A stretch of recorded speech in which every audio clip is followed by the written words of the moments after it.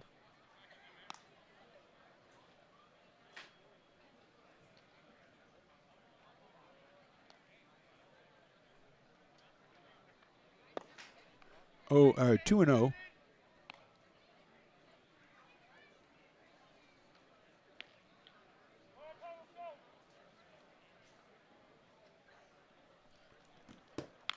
Fouled back to the screen. 2-1.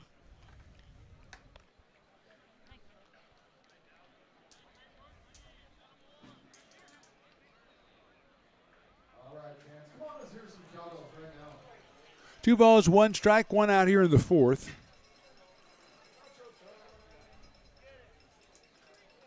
Lifts that one down the left field line. It's a foul ball. Giving chase is Tandy, but it's going to be out of play, so it's 2-2.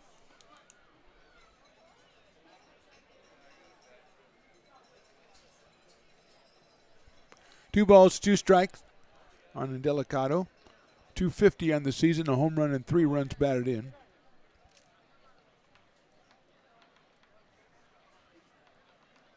Swing and a miss. Perez gets him on strikes. That's his 4th strikeout. Make that his 5th strikeout. And here is Alex Mosshart. Alex struck out his first time up. He's out of University of Marion. For once, I did my own research. Riley the engineer. University of Marion is a private university near Bismarck, North Dakota. Yeah, there you go. So there you go. Chopper over the mound. Parker trying to cut it off. He can. It's off his glove, picked up by the second baseman Freely, but it's a single for Alex Mosshart. He is 1 for 2. That's hit number 7 for the Mudcats, and with 2 outs, Dalen Shipp will be the hitter.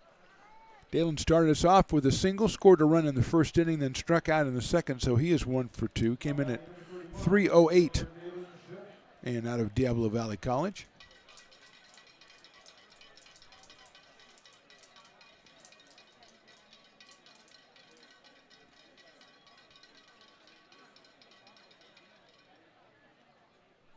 Playing his 9th game of the season, and that is in there for a strike from Perez. See, hey Don, still at 90 miles an hour, and there it is, Riley, the biggest shaved ice. It takes that woman 2 hands, and she might need somebody else to help her carry that. That is a monster right there.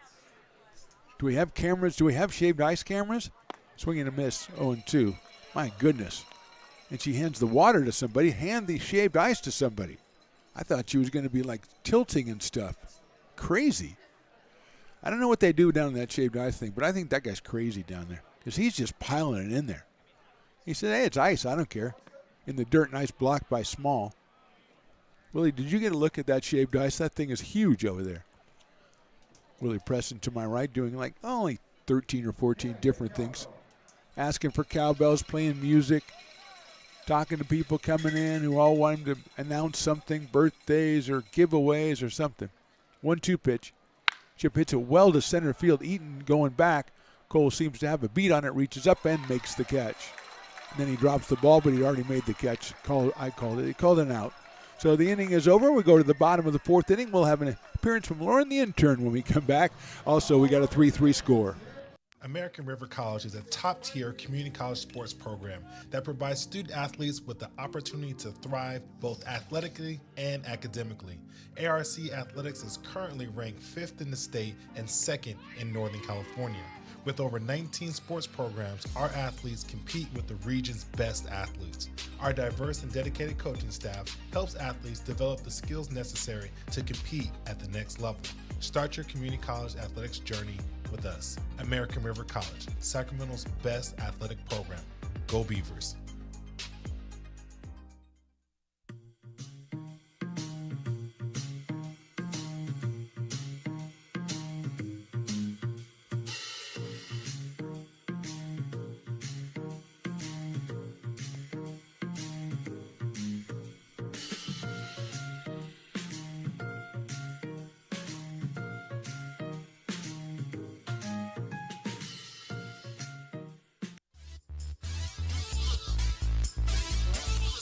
We are back in the bottom of the 4th inning. We have a new pitcher on the mound for the Mudcats. It's Drake Richardson. We'll get information on Drake Richardson, but more importantly, where's Lauren the intern? Hello. There she is. Oh, she's way over there. She's not going to come and see me. Lauren, thank you, first of all, for joining us. I always like to talk to you, one of my favorite interns, but I have to know, what in the heck was that in the top of the third inning where you looked like you had buckets on people's heads and sponges and you were falling down? What was going on out there? Yeah, we had a new game. We're placing the Finish the Lyric game. I Okay. think it's called Fill the Bucket. Fill the bucket game. Yeah. And so we got people with buckets drilled into helmets. Okay. And then someone runs back and forth, and they take a sponge, and they Yes. try to squeeze water from the bucket into the bucket. And how on much the head. water do you need? Half a bucket? What's the level there? Because it's looked a little arbitrary to me, to be honest. All of a sudden, Nia just swung her head around, and you guys said you won. It was like half the bucket, maybe about like 4 cups worth. Okay, last question. Do you think that people watching you guys do it are now going to be able next game to come out there on Thursday and actually get fans to do it? I hope so. It was fun. I'd hope other fans would want to do it. Lauren says it's fun, everybody. That's all you need to know. Thank you, Lauren. We are ready to go in the bottom of the fourth. Richardson delivers his first pitch inside. Actually, I didn't understand what was going on. The way she explained it, I kind of liked it. I kind of want to do it now. Well, no, let's don't go that far. I'm not going to do it. But it's actually sounded pretty fun. Look out. That's inside for a ball.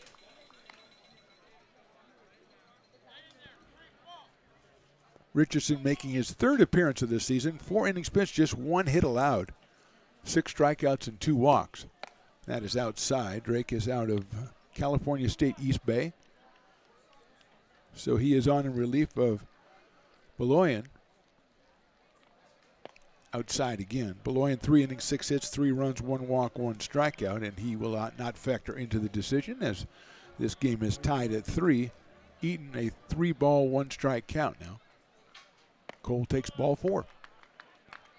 So he grounded out his first time. He walks his second time. He goes down to first with nobody out, and here's Luke Mancy, the designated hitter. Luke at 267 with a home run and 10 runs batted in. Fly to center his first time up. He is out of University of New Mexico. A past Old Town Pizza player of the game, Luke Mancy. Eaton leads at first. Here's the pitch, and it's lifted down the third baseline foul toward the bullpen area of the Mudcats. 0-1. Eaton at first, nobody out, bottom of the 4th inning.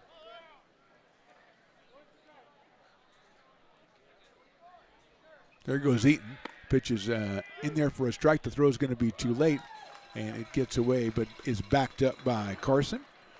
So Eaton steals that one pretty easily, really, and he's at second base, but the strike is called on Mancy. So Luke has a no-ball, 2-strike count on him.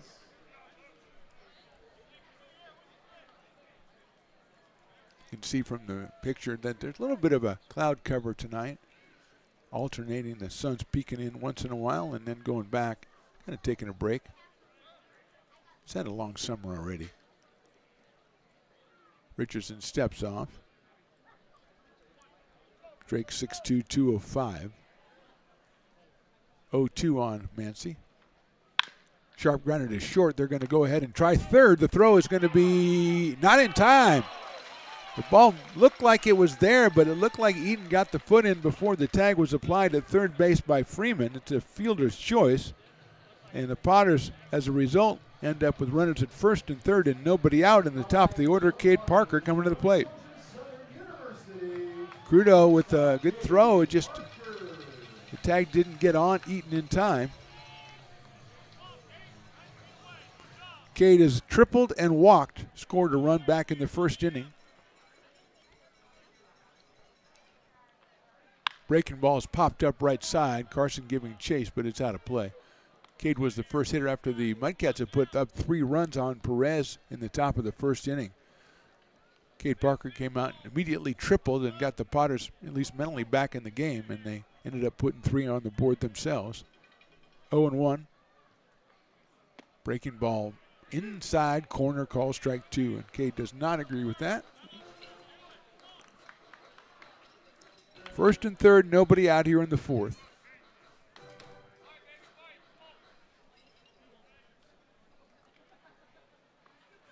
Fastball is outside. The fastball at 90 miles an hour. Richardson gets it up there pretty good. 1-2 now on Cade. Mancy leading at first base. Might see him go. There he goes. Swing and a miss. The throw's going to go down to second. The tag is in time. So it's a strike him out, throw him out, double play, and from first and third and nobody out, now they have a runner at third and 2 outs, and Peyton Brennan coming to the plate.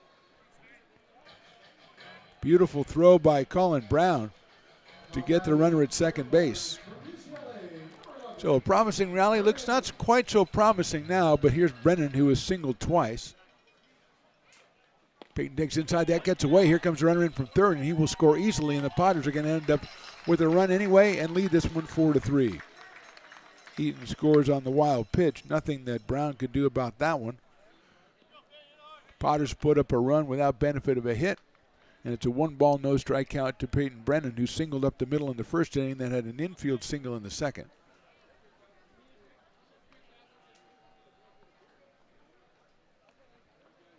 Makes a fastball, and it's called a strike, 1-1. Whitney baseball here doing the 50-50 after a great year on the diamond for the Wildcats. Trying to raise some money for next year. Brennan swings and misses at a high fastball. That's a large-shaped ice too, Riley, but that just does not look as big as the other one. They do not look at the other one. Must have been a jumbo or something. It had to be a mammoth. Brennan takes a breaking ball, calls strike 3. So 2 straight strikeouts for Richardson to end the inning. Potters score 1. We go to the top of the 5th. Potters on top, 4-3. When it comes to your home's maintenance and repairs, Jeffers Resource Group has you covered. Our handyman services offer a comprehensive range of expertise, from minor carpentry to drywall, electrical and flooring for property managers, landlords, and renters alike. We ensure that every job is completed to the highest standards, so you can have peace of mind. Contact us today to discover how Jeffers Resource Group can help keep your home in top shape.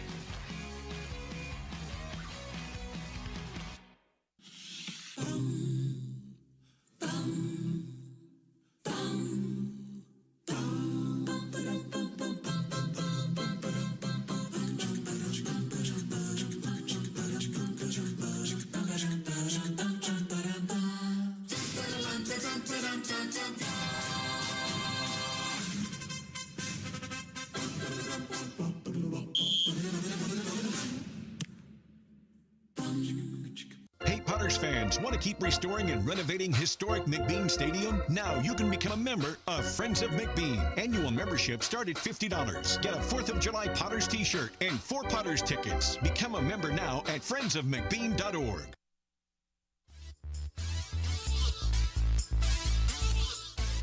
Top of inning number 5, Adon Perez out on the hill. He will face the new shortstop, Tyler Crudo, to start things off. Tyler hitting at .308 on the season. This is his 7th game. No home runs, 4 runs batted in.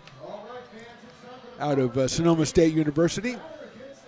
So this is the Farmers' 5th inning. So if he gets out, which he hasn't lately, the Farmers' 5th inning has not been working out for us lately. If he gets out by any means necessary, it's half off Farmers Brewing Company. Grounder all right back at Perez. Adon's got it, flips it to first, and everybody's going to have half off Farmers and half off Loomis Basin. So it's going to be a good inning, hopefully, for the Potters. So Crudo's retired. It brings up Preston Freeman, who has doubled and singled. So he's 2 for 2 in this one, the third baseman, with a run batted in and a run scored in the first inning after he doubled in Sayer and singled in the third, but was made it to second base and then died there as Carson and Brown struck out.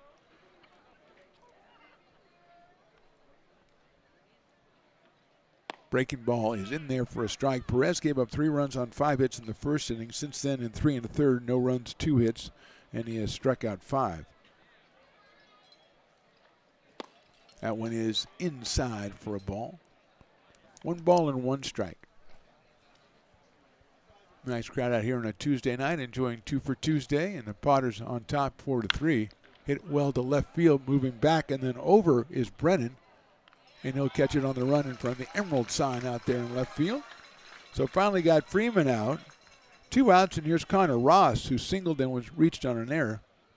So he is 1 for 2, has an RBI, his 17th of the season for the DH. out of Cal Baptist University. 378 coming in today. Perez, the curveball is fouled off.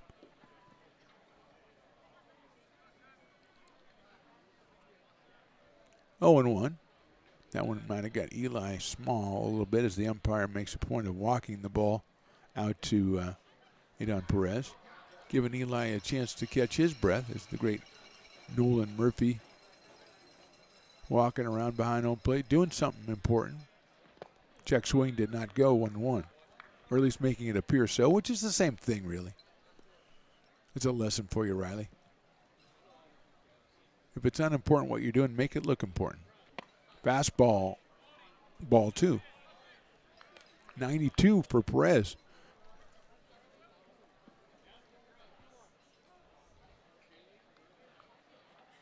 That one misses outside, so it's 3-1.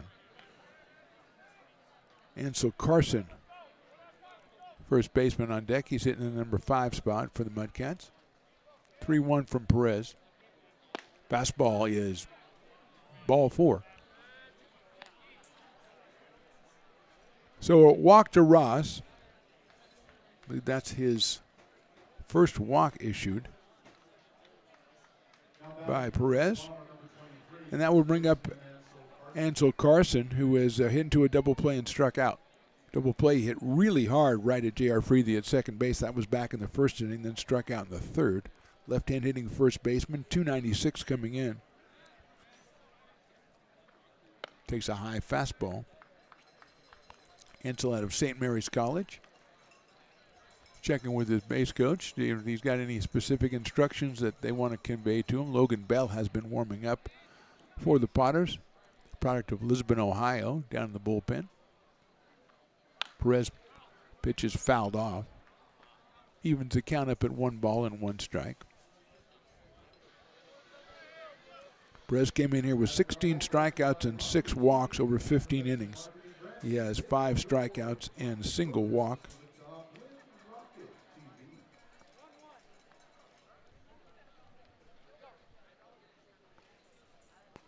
Short lead at first by Ross. Breaking ball, beautiful pitch. 1-2 on Carson, who's followed by Colin Brown in the Mudcats order, batting in the number 6 spot. Checking Javi out, see if he's hawking any of his new T-shirts down there. He's just talking to customers, being convivial. Breaking ball's fouled off. He's just a people person.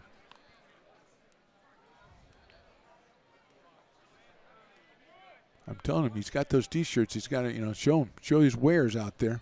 I think he has one hanging up right in the front of the stall there, so you can check it out when you go by. 1-2 again to Carson.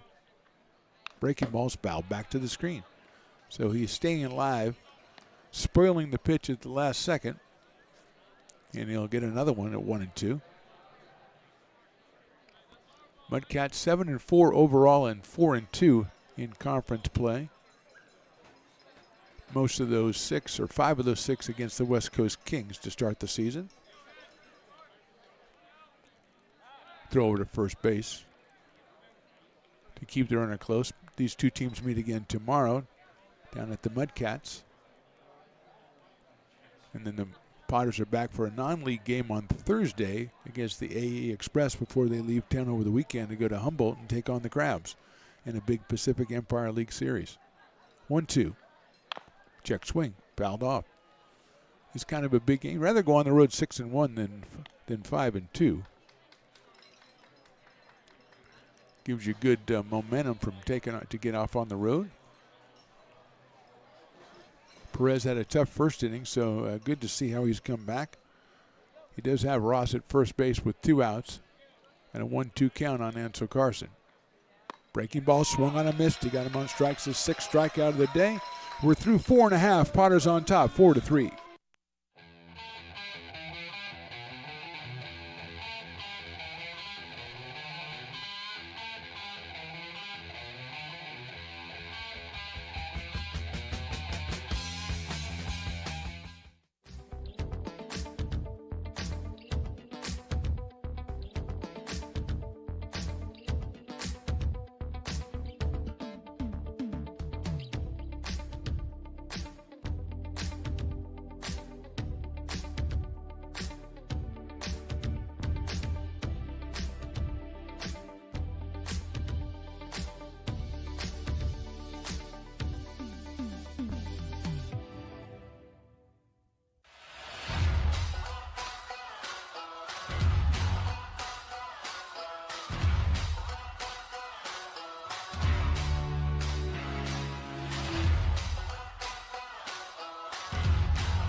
Bottom of the fifth inning from McBean Stadium. Drake Richardson out for his second inning of work. He relieved Caden Beloyan, who went 3 innings, gave up 6 hits, 3 runs.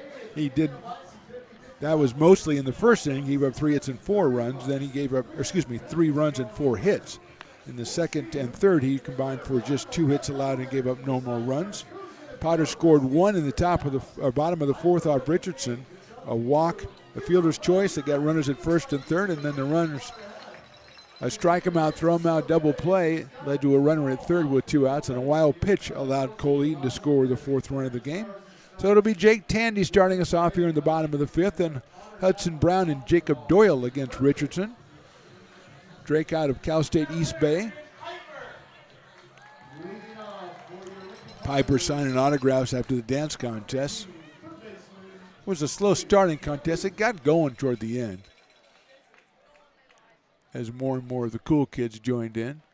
Tandy takes a fastball right down the middle for a strike. 88 from Drake Richardson.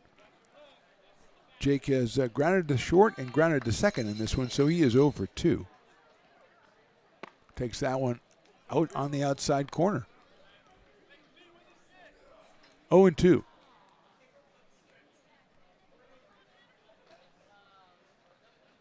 It's a ground ball into right field for a base hit, perfectly between first and second baseman. And Jake's got his first hit of the day, came in at 466 on the season. And for the most part, by doing just that, hitting it where they ain't. And he's at first base, and here's Hudson Brown, who's grounded out and grounded out. Grounded out in the first inning to the first baseman, picked up an RBI, and then grounded to short to open up the bottom of the third. Hudson 0 for 2. He's picked up his 14th run batted in of the season out of Olive Branch, Mississippi. Breaking ball from Richardson breaks in a little bit too late. 1 ball and no strikes.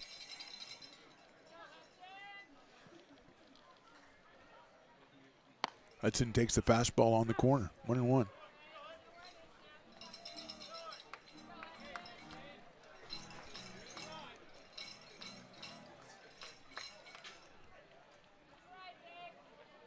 Hudson takes the breaking ball, calls strike 2. Our thanks again to Lauren, the intern, for explaining the new Fill the Bucket game to us. I got most of it, I think. You take a sponge, you dip it, you empty it out in the bucket on top of your partner's head, and then get it to a certain point, and then you win. Basically, I guess.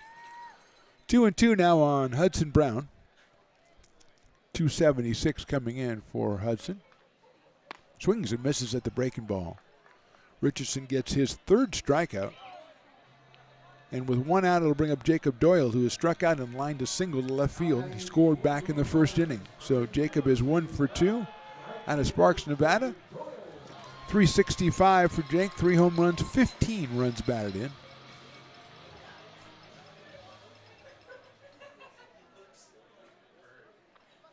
Outside, that'll get away and go back to the backstop. A wild pitch will move Tandy down to second base.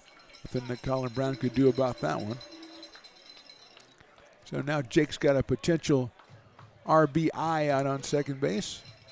That usually sharpens the senses. 1 ball and no strikes.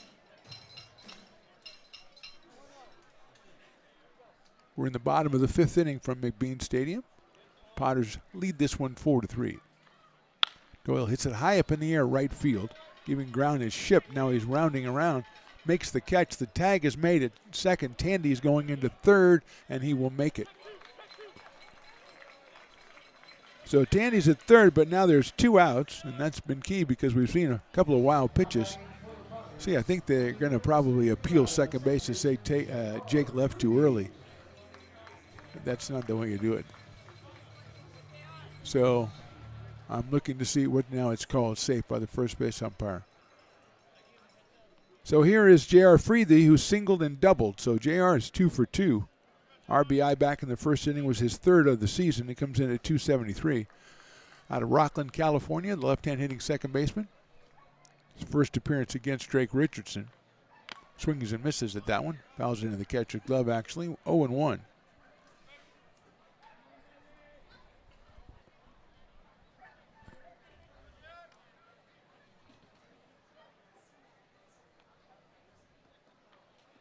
JR lines it into center field for a base hit. He comes through again.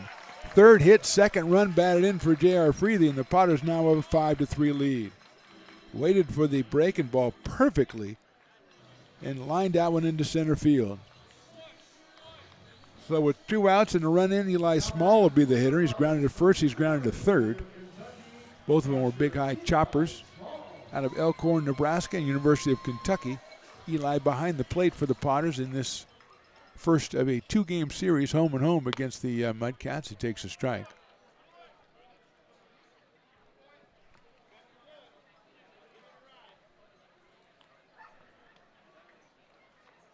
Eli takes inside for a ball.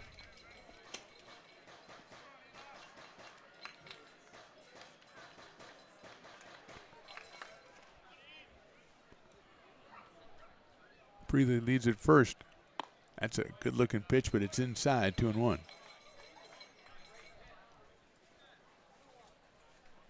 Two balls, one strike. Freely leading at first. Not a big lead over there for JR.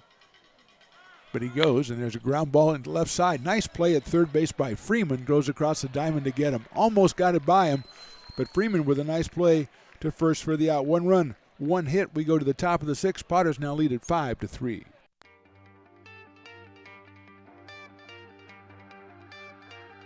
Gooseport Public House. We have sports on 10 big screen TVs, 23 beer taps with classics and crafts, a full bar with creative craft mixed drinks, live music, and most importantly, great fresh food. In downtown Roseville off Vernon Street, only 15 minutes from the ballpark. See ya at Gooseport.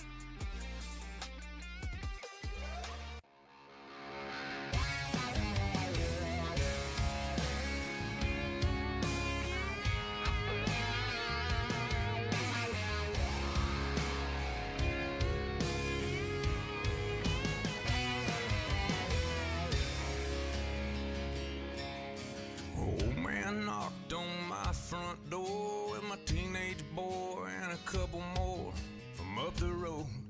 He had him by the collar, said he...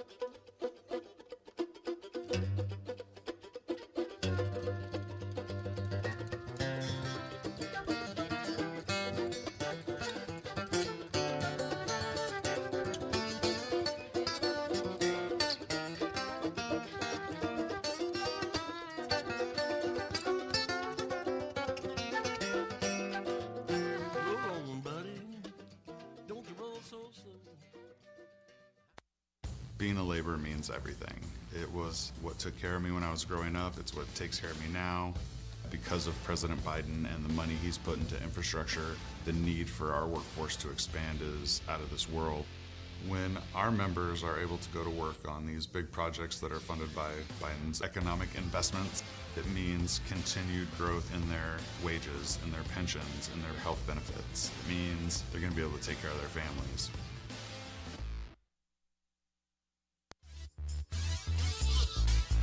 Top of the 6th inning from McBean Stadium. Potters lead it now 5-3. Logan Bell is our new pitcher, making his 6th appearance of the season. 5 innings pitched, 2 hits and 2 runs. He's struck out 7 and he's walked 2. He will relieve Adon Perez, who went 5 innings, gave up 7 hits, 3 runs, 1 walk, and 6 strikeouts. And after the first inning was over, he went 4 innings and gave up just 2 hits and no runs and struck out all 6 and walked the 1. So first inning was tough. After that, pretty smooth sailing for Perez. He leaves it for Logan Bell out of Bowling Green State University, hails from Lisbon, Ohio. And the first hitter will be Colin Brown, the catcher. Breaking ball inside, 1-0.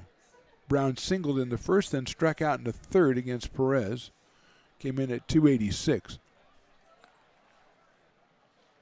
Chops it down the third base line, and it's foul. Calling out of Holy Cross College. 1 ball and 1 strike.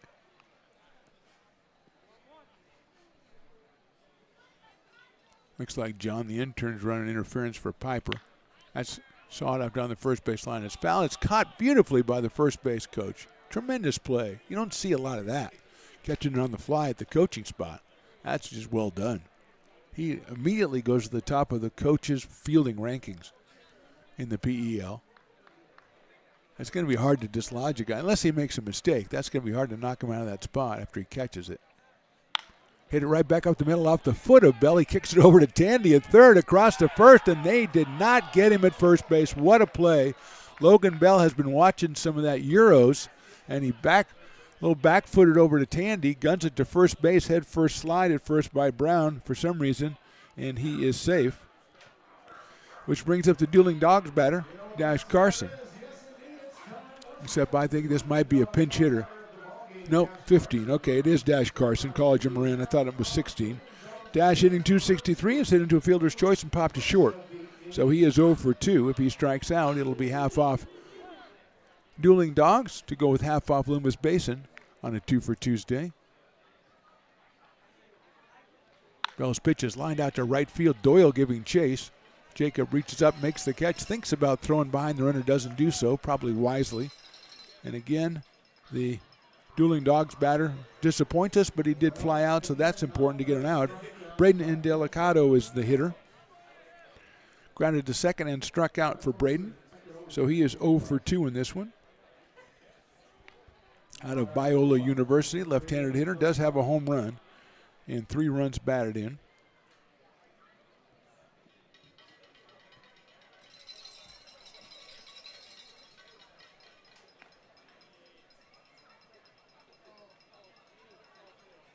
Sails the fastball high, so it's 1-0. Alex Mosshart, the center fielder, to follow in the number 9 spot. 8 hits now for the Solano Mudcats in this one through 5 1/3. Fastball is in there for a strike. Bell at 83 on that one. He changes speeds frequently, the right-hander. Good cowbells tonight. 1 ball, 1 strike. Short lead at first by Brown.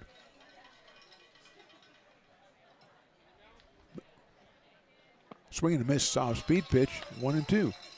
Swung right through that one. Delicato out in left field for the Mudcats in the first of a home-and-home series between the two teams. Just getting started with Pacific Empire League action. 6 games into it for both teams, 5-1 for the Potters, 4-2 for the Mudcats. Throw to first base and runner is back easily.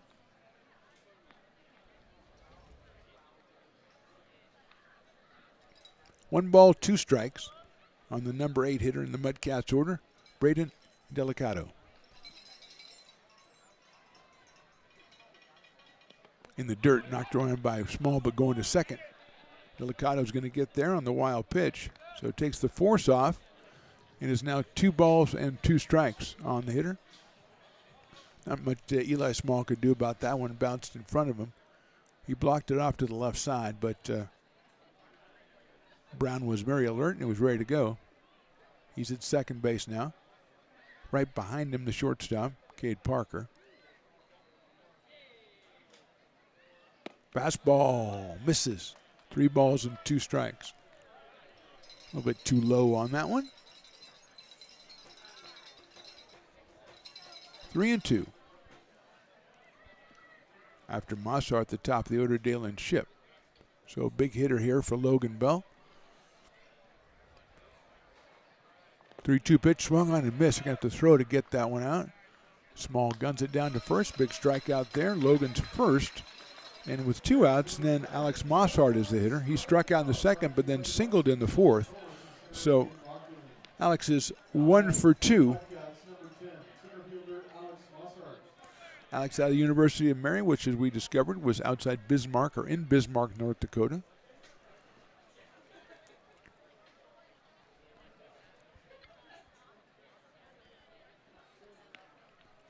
One RBI on the season so far for Alex.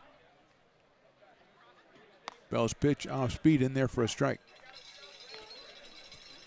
0-1 with Ship to follow, top of the order for the Mudcats. Potters playing game number 24 already.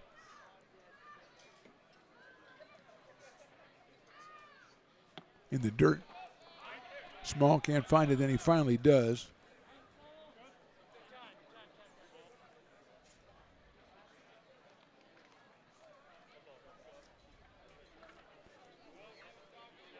1 ball, 1 strike.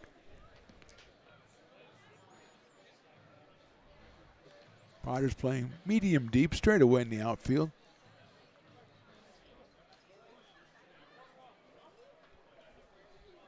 Parker's still behind the runner at second. That's in there for call, strike 2. 1 ball and 2 strikes.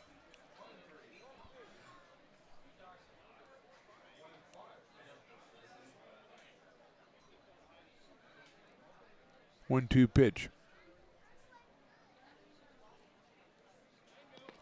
I think he went around. Let's see if he does. He did. They tagged the runner, and the strikeout is confirmed. Logan Bell strikes out 2. We go to the bottom of the 6th. Potters still on top, 5-3. Astro Air Design Incorporated, where you feel the difference. We are a locally owned and operated heating, air conditioning, and custom sheet metal company committed to the highest quality of craftsmanship at a competitive price. Our trained and certified technicians have the knowledge and experience required to install, maintain, or repair your home comfort solutions. Our upfront pricing gives you the peace of mind because you know your price is locked in. Call Astro Air Design Incorporated today. Here in Michigan, we do more than just survive the winter. We thrive during it. You simply can't keep us away from what we love most: great times and amazing beer. The snow transforms the landscape and lays the path for adventures yet to be had. Trails ready to be explored, and freshly groomed hills ready for the first run of the day. And later, as the sun descends, it's time to unwind with great conversation and even better friends. Experience a taste of Michigan winter with Founders Brewing Company, born and brewed in Michigan.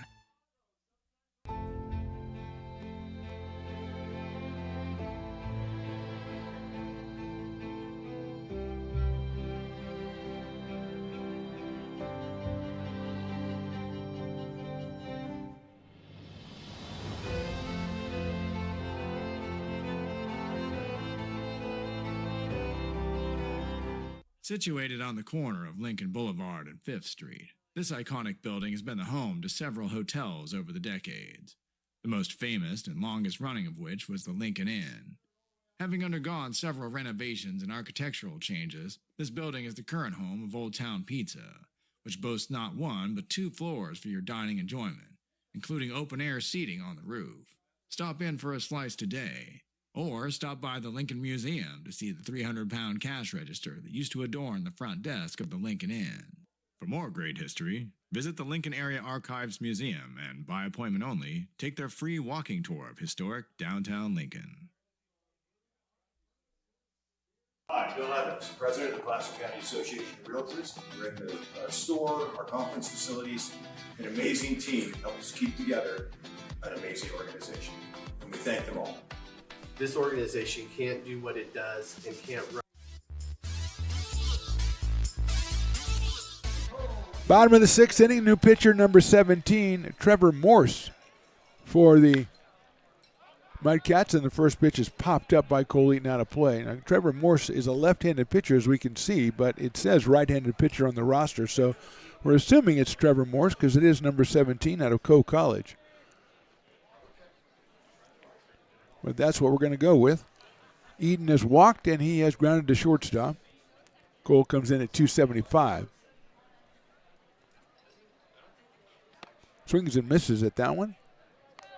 Morris's 3rd game, his 3rd appearance, 2 innings, no hits, no runs. He has no strikeouts or walks and hasn't allowed any runs and doesn't have a win or a loss.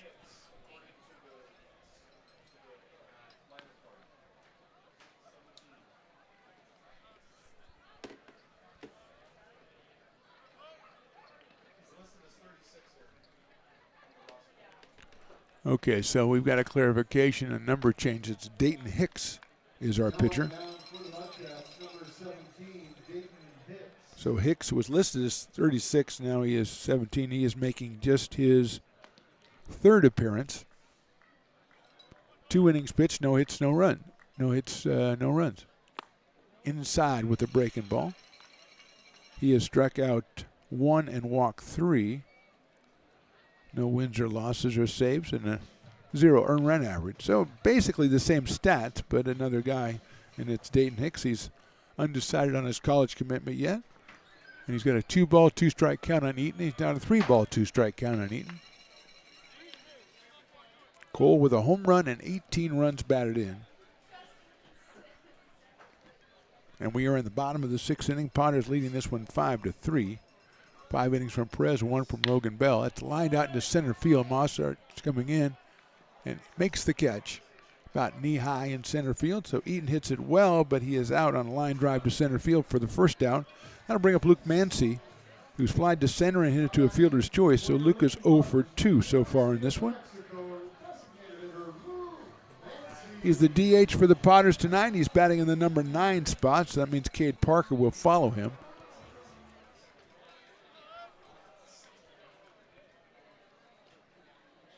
Outside.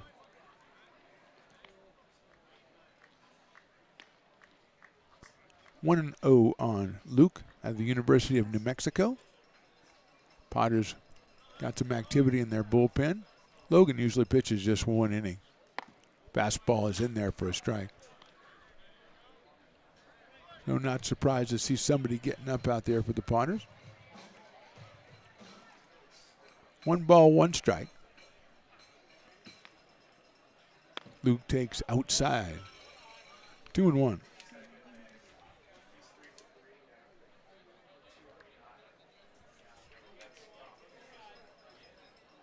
It's like Reagan Carter, our political.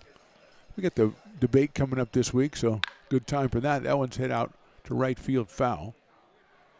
Good time to bring in Reagan Carter to get us ready for the debates on Thursday. Last time I saw Reagan, I think he was grabbing a save, so good memories there. 2-2 on Luke Mancy.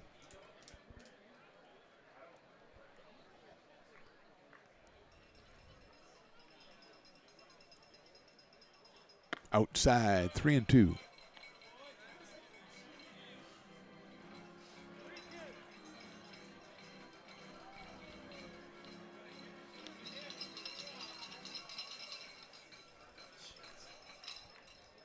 Three-two pitch, inside, ball 4. Just the third walk issued by the Mudcats pitchers tonight, and Mancy goes down to first base. Here's Cade Parker, who tripled in the first and scored. Then he walked in the second, struck out in the fourth. So Cade is 1 for 2. Came in at 262. He does have 3 home runs on the season and is driven in 13. He's got Mancy at first base and 1 out here in the 6th. Cade takes a strike. 0-1, 78 from Hicks. 5'10", 165 for Dayton Hicks, which is Riley's height and 30 pounds more. 2-0. Or excuse me, 1-1.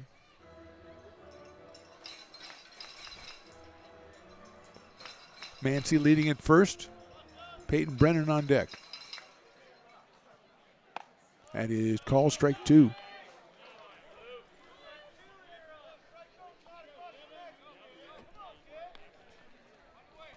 One ball, 2 strikes.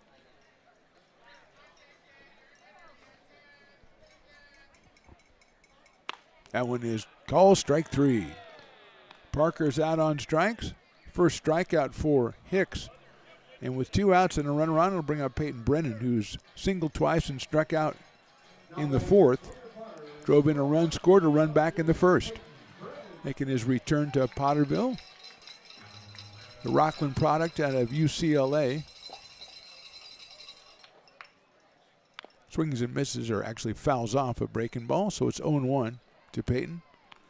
Jake Tandy to follow.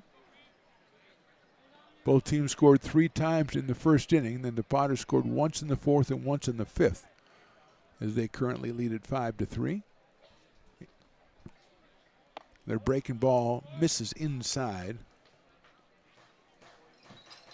Adon Perez went the first 5 innings, gave up 7 hits and 3 runs.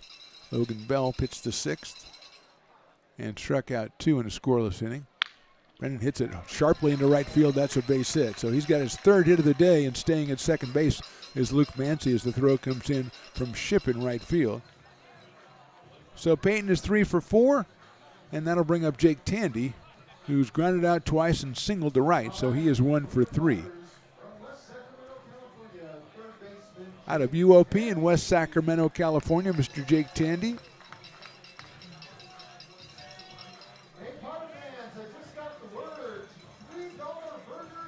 $3 burgers and cheeseburgers. And, oh, man, it gets crazy late in the game. If you can hold off your hunger pangs until like the 6th or 7th inning, you're going to make even better deals out here. I don't know about the shaved ice, Riley. I can't tell you about that. Tandy hits it high in the air to left field. Going back is Indelicado. In front of the fence, makes the catch right in front of the warning track. So no runs, a hit. We left 2. We go to the top of the 7th inning. Potters on top 5-3.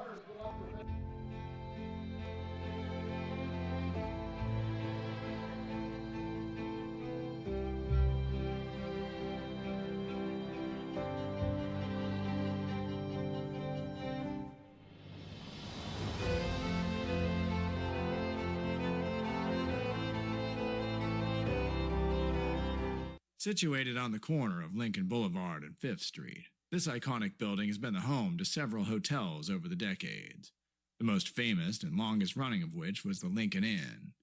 Having undergone several renovations and architectural changes, this building is the current home of Old Town Pizza, which boasts not 1 but 2 floors for your dining enjoyment, including open-air seating on the roof.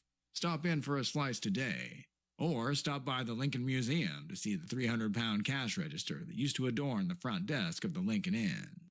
For more great history, visit the Lincoln Area Archives Museum and, by appointment only, take their free walking tour of historic downtown Lincoln. I'm Bill Spear, North Valley president of 5 Star Bank. In a time when business can feel so uncertain, we're here for you every step of the way.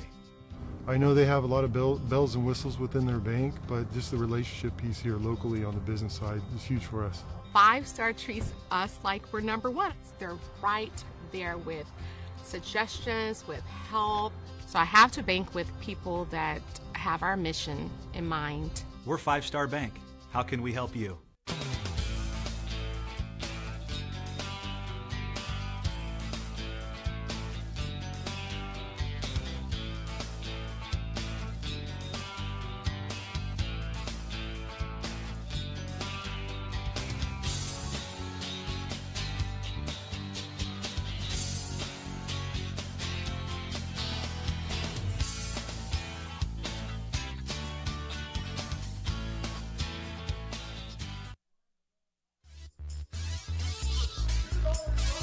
Top of the 7th and $2 tacos, ladies and gentlemen. So this could be the greatest night. If the Potters could just close this one out and have $2 tacos and $3 cheeseburgers, this would be the greatest night of all time.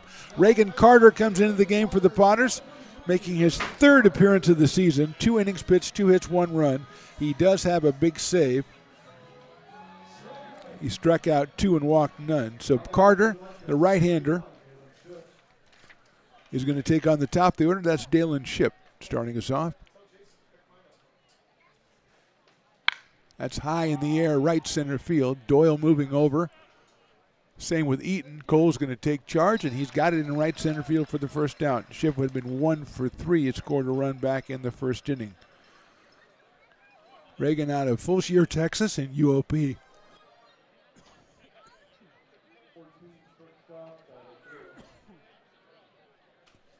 So with 1 out, that brings up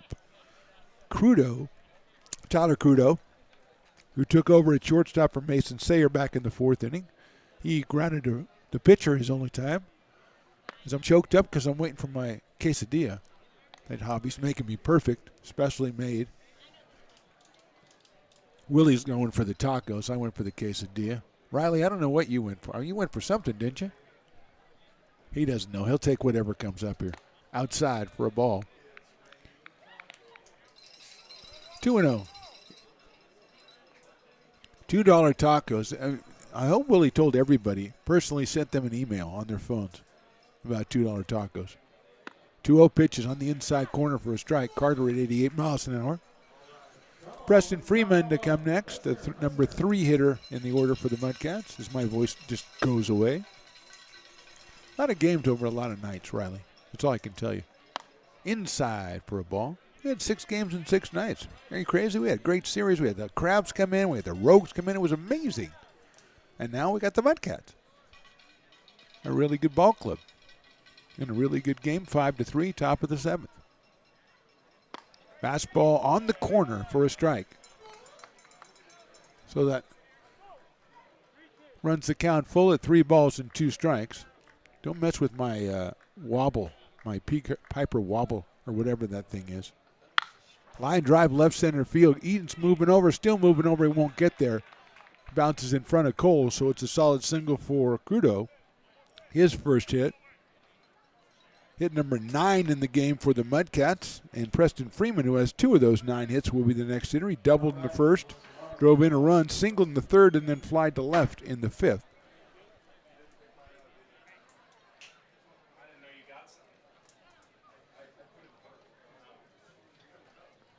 Left-handed hitting third baseman Preston Freeman out of Cisco College. Down low for a ball from Carter. Nice block by Eli Small behind the plate. Tandy's at third, Parker's at short, Freethy at second. Hudson Brown at first, Doyle, Eaton, and Brennan in the outfield for the Potters. 1 on, 1 out here in the 7th inning.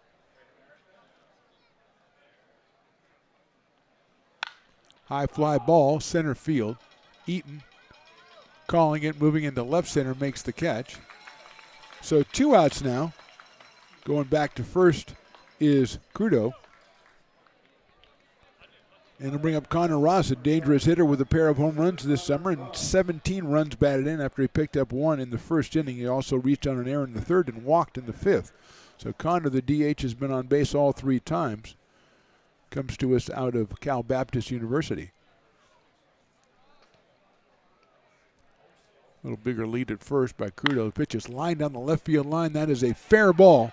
Crudo's rounding second. He's heading for third. They're gonna send him, but they pick up the ball in left field. The throw will not be made. It's an RBI double for Connor Ross, and suddenly it's 5-4 in favor of the Potters. And Ross has his 2nd run batted in of the night. He now has 18 runs batted in, and now at Ansel Carson coming to the plate, the potential tying run is at second base with Ross. Carson struck out twice and hit into a double play. Hitting .296 on the season. Carson from St. Mary's College up here against Reagan Carter. 10 hits now for the Mudcats. Ross was all over that pitch down the left field line. Fastball misses outside. Colin Brown on deck. Right now it's about Ansel Carson. He has a pair of runs batted in on the season. 1-0 pitch. High, ball 2. 2 balls and no strikes on Carson. 1 run in the 7th. Potters 5, Mudcats 4.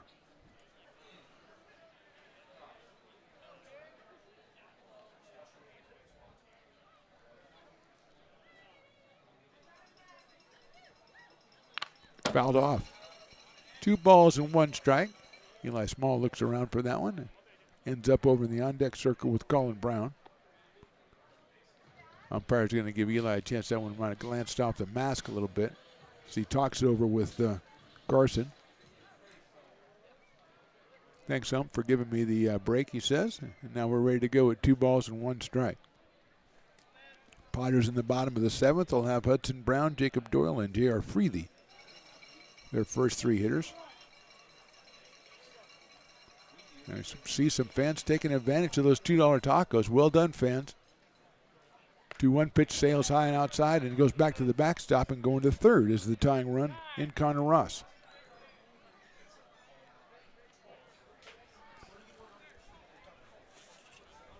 Javi, you're the best. 3 balls and 1 strike. When you come out to a Potters game, if you come out Thursday or you come out after they come back from Humboldt, go down to Javi at Mirachito and see if you still got any of those shirts left.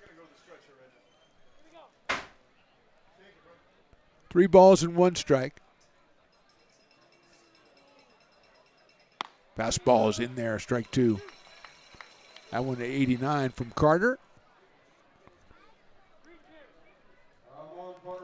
Ross down at third base, 2 outs. One run scored here in the inning for the Mudcats. And Ansel Carson, the hitter. Fouled off. Back to the screen, and we'll do it again. And they did miss the camera, so that was good. Made Riley feel better. Riley, the engineer, who's already been out of the booth to work with cameras once tonight. You know, try to troubleshoot things. I'm help. I just go, hey, something's wrong. That's me troubleshooting. 3-2 pitch is hit sharply down to the third. Tandy has it. Across the diamond, gets him at first by a step. So 1 run for the Mudcats in the 7th. We go to the bottom of the 7th. Potters fans are going to stretch with a 1-run lead. This job is the Esplanade at Turkey Creek phases 4 and 5. Our scope of work for this project is full scope, so we've got all the underground, all the joint trench, and all the top side included with it. We're putting in sewer pipe, manholes. We're not doing services yet. We go through and do all the main line, and then we come back and do all the services after that. I would say this project right here, the one we're working on, is probably about a 2-month project. It's very costly to the developer, so beating the schedule is very important, more important than most projects. It's got a lot of groundwater, so we've got an extensive groundwater pump system in place. It's just cool to be a part of the built environment and know that for the next 100 years that people are going to use and enjoy what we've created here today.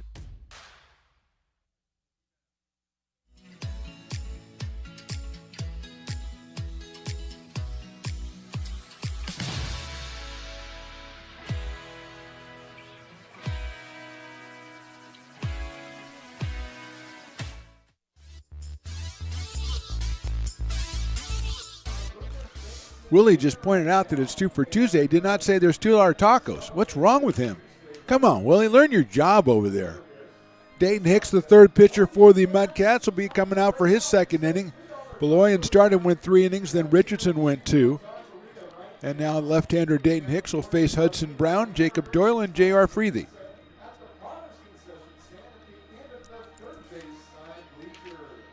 Potters are warming up Parker Warner. The youngster out of Livermore headed for Stanford, so he is warming up. Probably we'll see him in the 8th. We'll wait and see, but right now it's Hudson Brown, who struck out and grounded out twice, does have an RBI. He got that back in the 1st inning. So 1 home run and now 14 RBI for Hudson Brown out of Olive Branch, Mississippi, and the University of Kentucky. Nice looking breaking ball in there for a strike.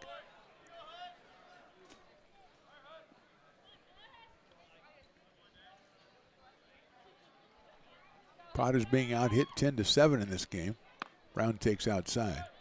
And they got 4 of those hits in the 1st inning. Since then, 1 hit in the 2nd, 1 hit in the 3rd, and 1 hit in the 5th.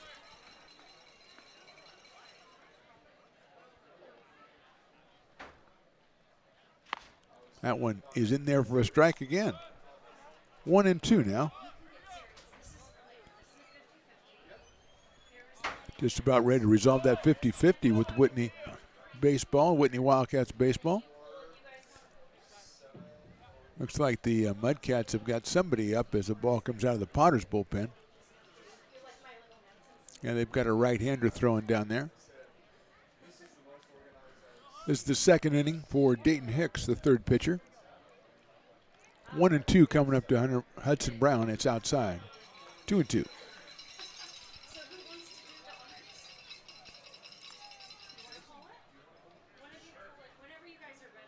Bottom of the 7th, 5-4 Potters.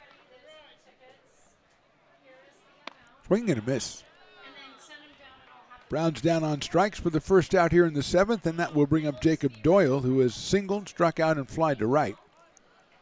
Came in at .365 with 3 home runs and 15 RBI. And he's got Rooster for his walk-up music, which is automatically top 5 ever.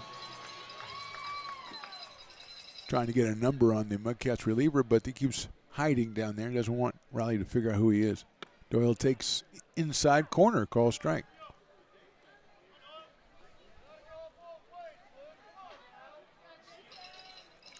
No balls, 1 strike on Jacob. And that one foul, so it's quickly 0-2. J.R. Freely to follow. J.R. 3 for 3 tonight.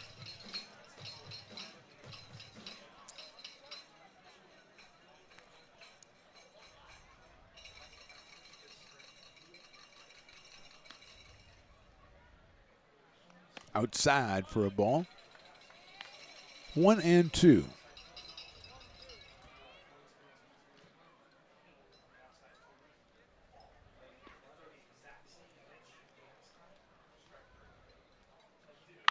High fly ball, left field. Shortstop's going out, left fielder now coming in. That is Indelicado. And he makes the catch after it was up there a long time for the second out. So two-way here in the seventh, and J.R. Freely will be our hitter.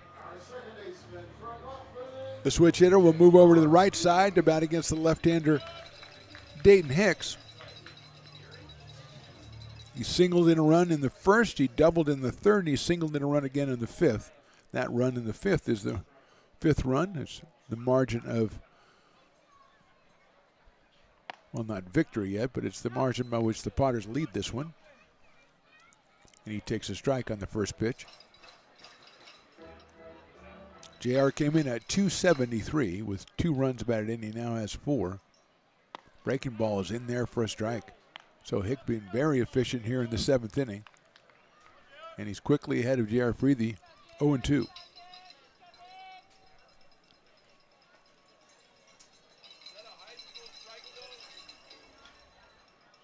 Outside for a ball.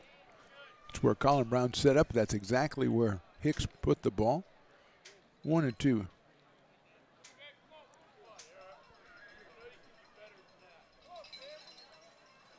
Outside. That time it didn't set up out there, but it's still out there, so it's 2-2.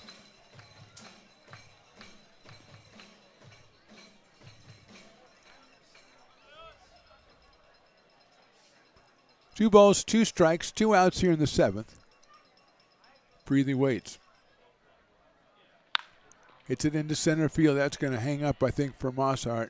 And he makes the catch on the run for the out. So 1-2-3 in the 7th for the Potters. We go to the top of the 8th. They still lead at 5-4.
American River College is a top-tier community college sports program that provides student athletes with the opportunity to thrive both athletically and academically.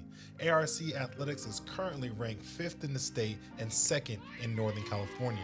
With over 19 sports programs, our athletes compete with the region's best athletes. Our diverse and dedicated coaching staff helps athletes develop the skills necessary to compete at the next level. Start your community college athletics journey with us. American River College, Sacramento's best athletic program. Go Beavers.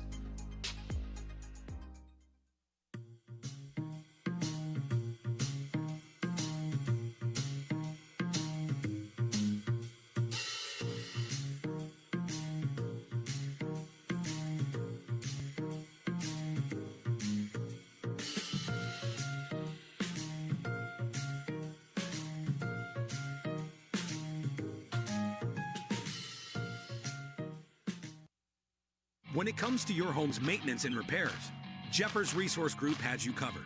Our handyman services offer a comprehensive range of expertise, from minor carpentry to drywall, electrical and flooring for property managers, landlords, and renters alike. We ensure that every job is completed to the highest standards, so you can have peace of mind. Contact us today to discover how Jeffers Resource Group can help keep your home in top shape.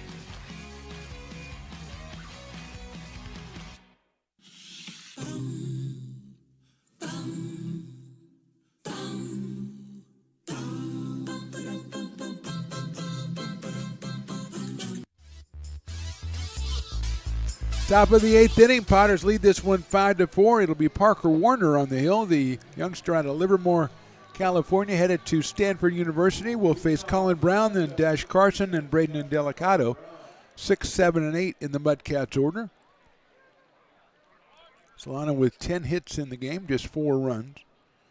Brown's got 2 of those hits. He is 2 for 3. 2 singles, 1 in the first, 1 in the 6th.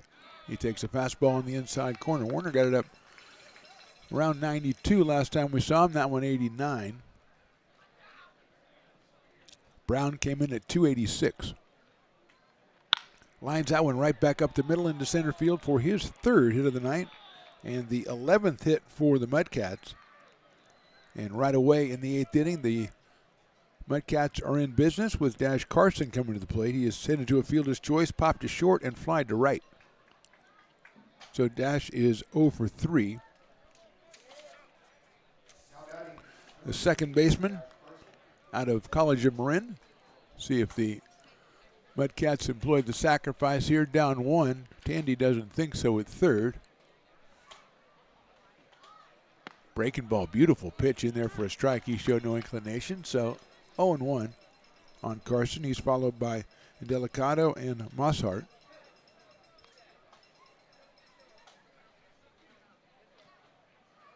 Look out, that's inside, goes all the way back to the backstop. They're going to throw it down to second base, but it's too late. A wild pitch will get the runner to second base, and they're going to say that was hit by pitch.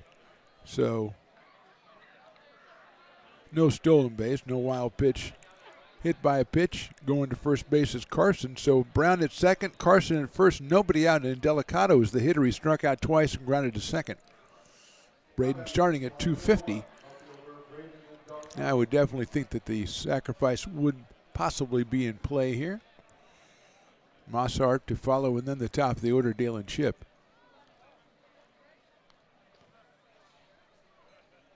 Potter's playing back at 3rd and 1st.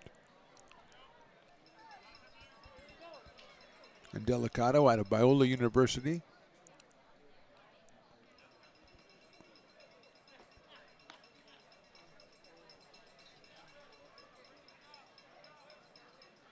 Fastball is on the outside corner, no inclination to sacrifice. So now Tandy comes up just like, well, maybe he was going to, but he just let that one go and did not show bunt.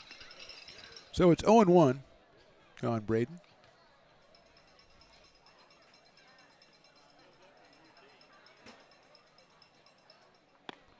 Did he go after a slider? It doesn't look like it, so it's 1 ball and 1 strike.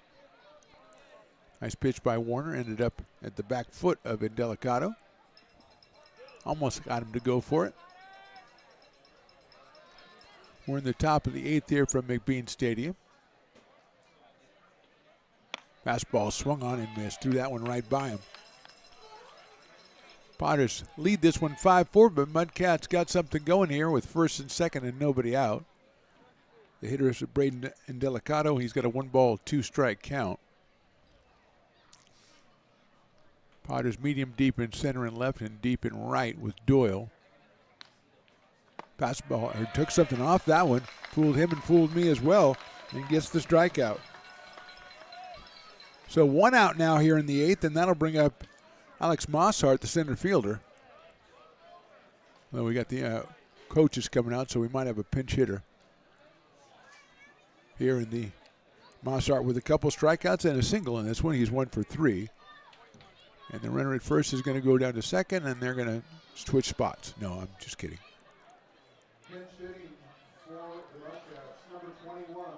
Holden Rook out of Abilene Christian will hit for Mossart. So Rook. Alex will finish the night 1 for 3 with a single back in the 4th. Strikeouts in the 2nd and 6th. So here's Rook.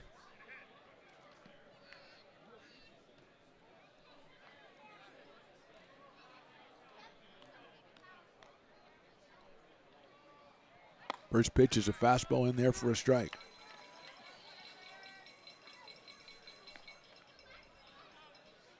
Oh and 1. Rook 0 for 4 on the season so far. So just getting started. It just misses the outside corner, 1-1.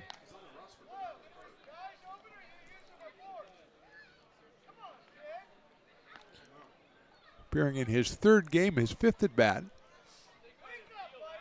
1 ball, 1 strike. Warner looks at the runner at second. Breaking ball outside, 2-1. Dalen Shipp the top of the order.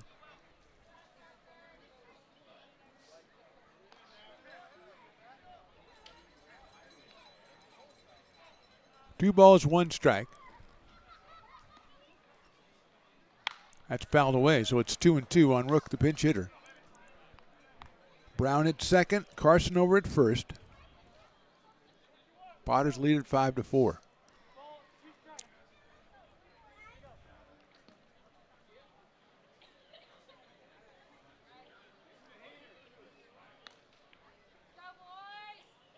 Warner getting his sign from Eli Small behind the plate for the Potters tonight.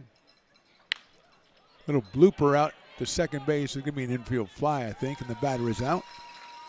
So good job by Warner to come back and get Rook. 2 outs. Now he's got the top of the order and Dalen Shipp to deal with. Dalen has singled, struck out, flied to right, and flied to center. So he is 1 for 4. Hitting .308 on the season coming in. Out of Diablo Valley College. The right fielder against Peyton Warner. The fourth Potters pitcher. Perez went the first 5, then Bell and Carter an inning apiece, and now Warner.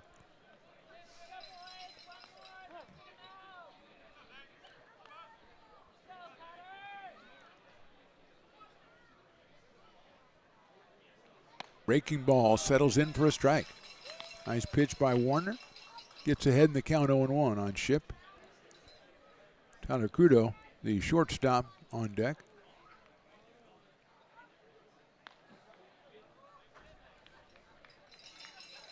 Check back of second. That's Brown back there. That one gets away. Outside and goes back to the backstop and moves up the runners to second and third now. So now a hit potentially could put the Potters behind in this game, as Carson now is at second base. 1 ball and 1 strike on Shipp.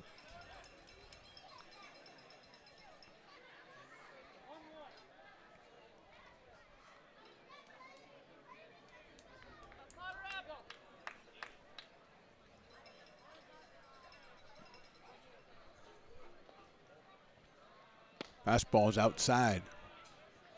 2-1.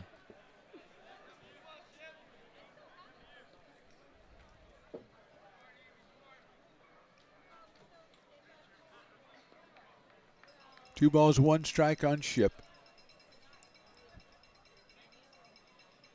Fastball swung on, found in the catcher's mitt. 2 balls and 2 strikes. So Potter fans need to get the cowbells going here. It's a 2-ball, 2-strike count. Very big pitch here. And a huge batter in this one as they lead at 5-4. Matt Lundgren, the GM, president, owner, whatever, is sitting back there in the tunnel right there, checking it out on the first base side. 2-2. Grinder out towards shortstop. Parker has it on a big hop to first base in time. So Warner gets out of it. No runs, 1 hit. He left 2. We go to the bottom of the 8th. Potter's still on top, 5-4.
Gooseport Public House, we have sports on 10 big screen TVs, 23 beer taps with classics and crafts, a full bar with creative craft mixed drinks, live music, and most importantly, great fresh food. In downtown Roseville off Vernon Street, only 15 minutes from the ballpark. See ya at Gooseport.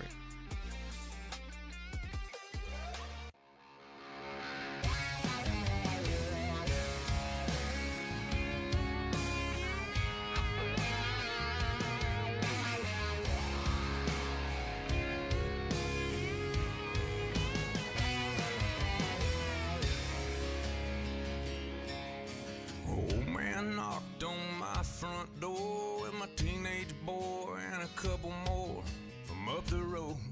He had 'em by the collar, said he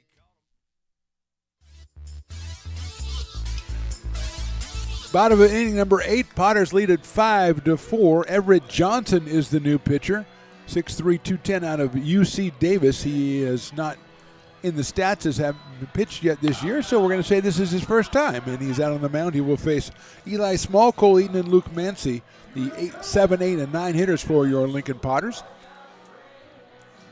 Eli has grounded out to first, and he's grounded out to third twice. The second time was a really fine play by Preston Freeman that robbed Eli of a base hit, looking for his first one as a Potter. Also out of Elkhorn, Nebraska, just like the guy who follows him in the order, Mr. Cole Eaton. And I got to feel that they got to know each other, from Elkhorn, Nebraska. I mean, come on. Out of University of Kentucky, steps in against Everett Johnson, whose fastball is outside. So it's 1-0.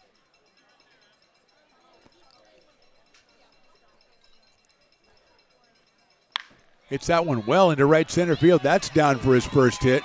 Cutting it off in center field and getting it in. I think that's Rook out in center field. He hit for Mossart. So Small with the single. Just the fourth Potters hit since the first inning.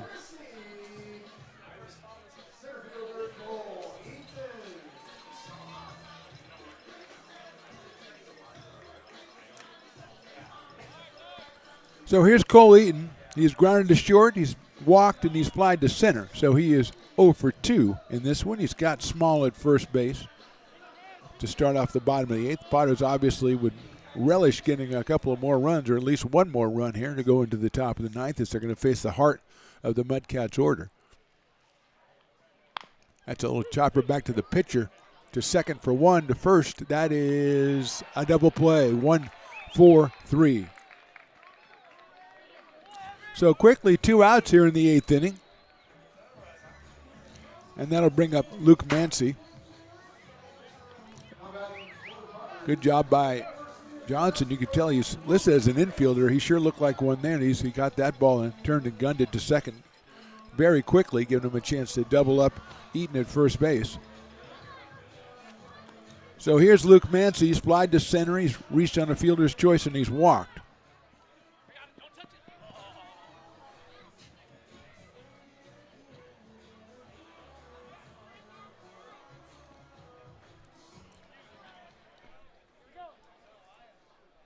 Two outs here in the 8th inning. Mancy out of the University of New Mexico, 267 coming in tonight. He does have a home run. He does have 10 runs batted in.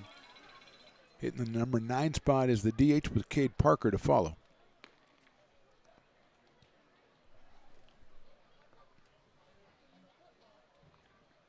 Luke fouls that one back to the screen. 1 ball and 1 strike.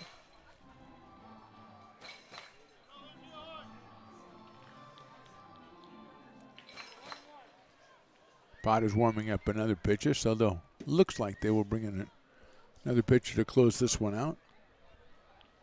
Inside on Luke, and that might have hit him on the foot. I think it did. Nolan Thebe warming up as Luke goes down to first, hit by a pitch, and that'll bring up Cade Parker, who tripled in the first, walked in the second, and struck out twice since then. So Cade is 1 for 3 He does have 3 home runs, so he's got the power, which would be a perfect spot to display it once again. And he has 13 runs batted in.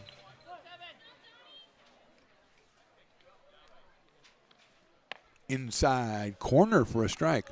0-1.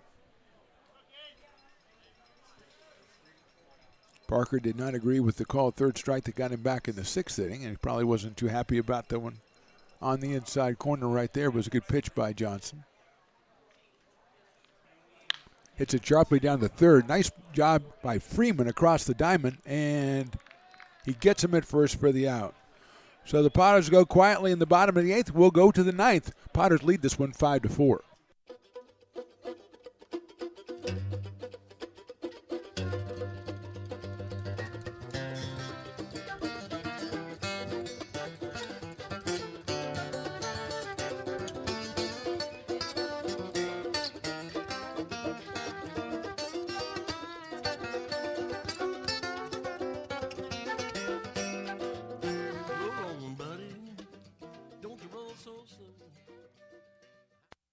Being a laborer means everything. It was what took care of me when I was growing up. It's what takes care of me now. Because of President Biden and the money he's put into infrastructure, the need for our workforce to expand is out of this world. When our members are able to go to work on these big projects that are funded by Biden's economic investments, it means continued growth in their wages, in their pensions, in their health benefits. It means they're going to be able to take care of their families.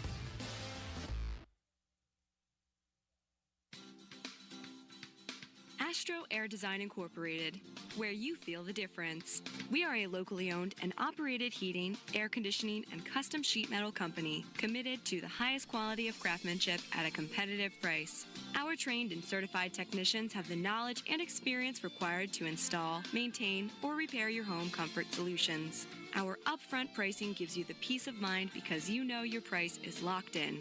Call Astro Air Design Incorporated today. Here in Michigan, we do more than just survive the winter. We thrive during it. You simply can't keep us away from what we love most: great times and amazing beer. The snow transforms the landscape and lays the path for adventures yet to be had. Trails ready to be explored, and freshly groomed hills ready for the first run of the day. And later, as the sun descends, it's time to unwind with great conversation and even better friends. Experience a taste of Michigan winter with Founders Brewing Company, born and brewed in Michigan. Top of the 9th inning, Potters lead 5-4. Nolan Thebe will be on the mound to try to close this one out, making his 7th appearance of the season. 10 2/3 innings, 10 hits, and 3 earned runs. He has struck out 12. He has walked 6. He is 1-0 on the season, and 2.53 earned run average. He will face Tyler Crudo, then Preston Freeman, and then the dangerous Connor Ross. Well, they're all dangerous, but it'll be Ross, who has a couple hits today and has been on base all 4 times, but he is 3rd in the inning. Before that, Crudo, who came on in the 4th inning for Sayer, grounded out and then singled, so he's 1 for 2, and he scored a run back in the 7th. Tyler comes to us from Sonoma State University against William Jessup's own Nolan Thebe. Nolan from Wilsonville, Oregon. Sounds like a small town, quaint small town. Fastball swung on and missed. 90 miles an hour by Nolan.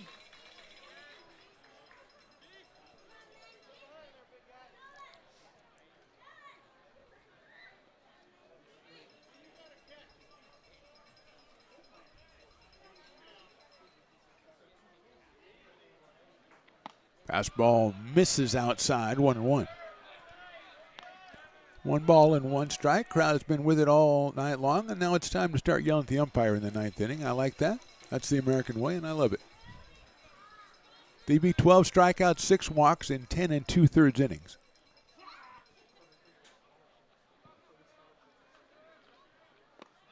Take something off that one. It's down low, 2-1.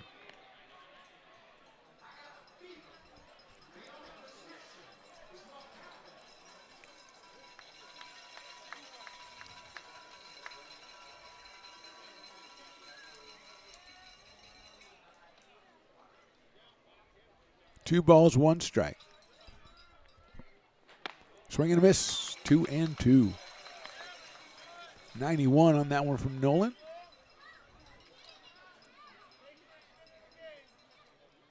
Trying to nail this one down for Perez to get his 4th win of the season.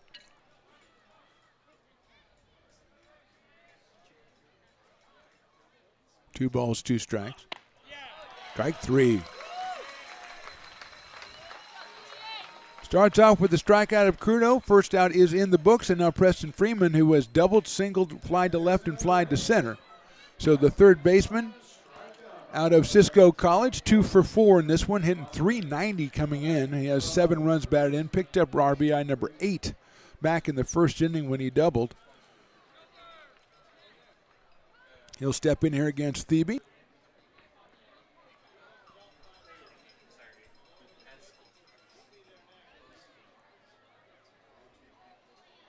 That's sliced foul out of play. 0-1.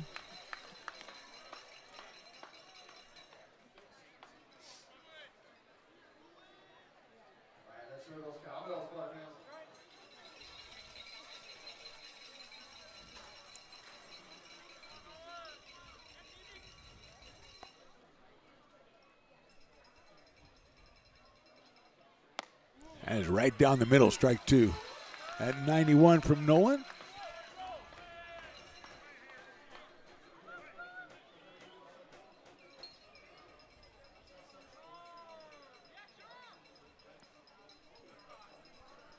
Oh and 2 to Freeman. Popped up left side. Tandy thinking about it, but Jay can't scale the walls quite that quickly. I don't know if it would count if he could and got out there and caught it. I don't think it would. We can worry about that another day. Right now it's 0 and 2 on Preston Freeman. Connor Ross to follow here in the top of the 9th inning, 5-4 Potters.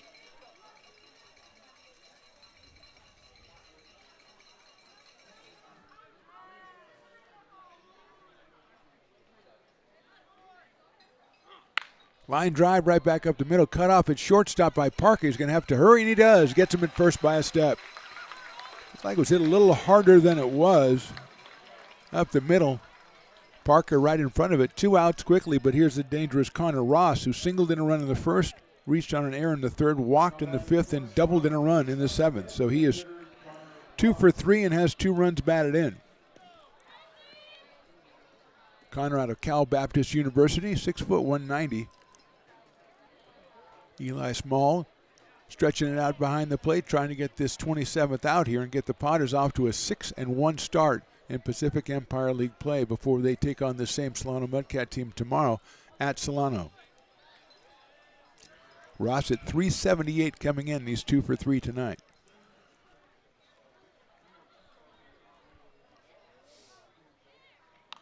Fouls off that off-speed pitch. Looks like he was gearing up for the 91 miles an hour, and Thebe pulled the string at 76, and Ross fouled it off.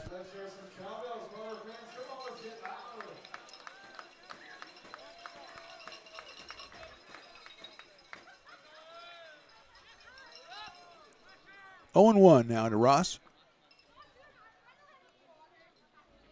High pop-up, left side. Everybody's pointing at the left fielder, Peyton Brennan. He catches the ball and the Potters win the game. Final score, Potters 5 and the Solano Mudcats 4. Nolan Thebe comes in to get the save. We'll come back with our Potters postgame with our postgame player of the game, Mr. J.R. Freethy, right after this on the Stones Broadcast Networks. Being a laborer means everything. It was what took care of me when I was growing up. It's what takes care of me now. Because of President Biden and the money he's put into infrastructure, the need for our workforce to expand is out of this world. When our members are able to go to work on these big projects that are funded by Biden's economic investments, it means continued growth in their wages, in their pensions, in their health benefits. It means they're going to be able to take care of their families.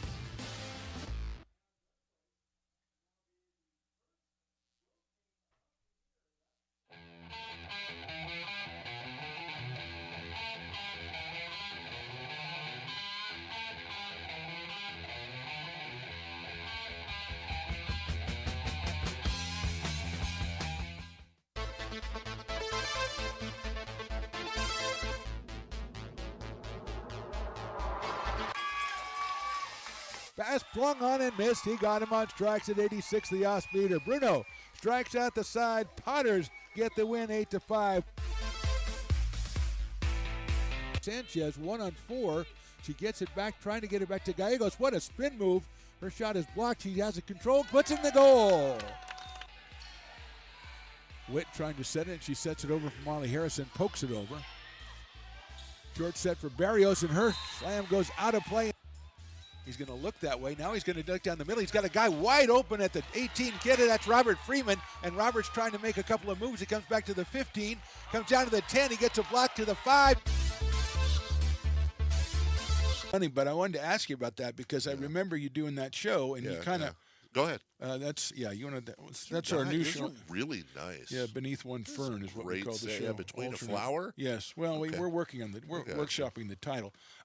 Yes. Ooh. Well, you may not see that $10 my friend. That woman does not like to fork over the cash. I heard him say he'd pay you next Tuesday. So, That's right. I didn't bring pad and paper, so I don't know what to tell you what's going to happen when I come back. First so of all, I got to take notes. We may end up in one, especially on this episode of the Stones and Toys Show. Oh, snap.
When it comes to your home's maintenance and repairs, Jeffers Resource Group has you covered. Our handyman services offer a comprehensive range of expertise so you can have peace of mind. Contact us to schedule your service today. Welcome into the Potters postgame, brought to you by Friends of McBean. Tonight's Old Town Pizza player of the game is Rockland's own J.R. Freethy. Congratulations, J.R. Thank you. I appreciate it. Very good, sir.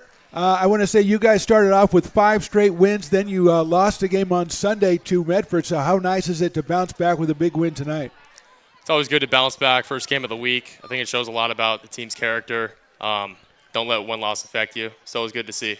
And you came out here and they put up 3 on the board. You guys came out, put 3 up on the board right after him and matched him, and then came out on the winning side 5-4. So you were out there 3 for 4 today. Even the out that you made, you hit hard. You barreled up everything. You've been on a pretty good hitting streak, JR. Have you found something? You got in the groove? Yeah, I would say so. The biggest thing is just sticking with my approach. Not focusing on the things I can't control, but rather things I can control. And when you do that, good things seem to happen. You know, one thing about the Potters that we've watched through the years is when guys, you know, you have a good group of guys. When guys aren't playing, they're always supporting the guys that are playing. Have you found that to be the case this year as well, you guys? Absolutely. I mean, we got a really big roster this year, so guys are coming in and out, playing and on the bench, so it's really good to have that support. I mean, everyone's a team guy here, so it's really good. And finally, JR, you guys, you know, we talked about you're 6-1 in the season. Now you got the game tomorrow against Solano, but you're on the road tomorrow. Then you're on the road this weekend. So how good is it to be playing this well as you head out on the road? Yeah, it's super important. I mean, road games are a little tougher, but a team like this, I'm going in 100% confident, so I'm excited. JR Freethy, thanks a lot, man. You're our player of the game. Continued success going forward, and thanks for being with us. Thanks for having me. Thanks to JR Freethy, our player of the game tonight. We will be right back.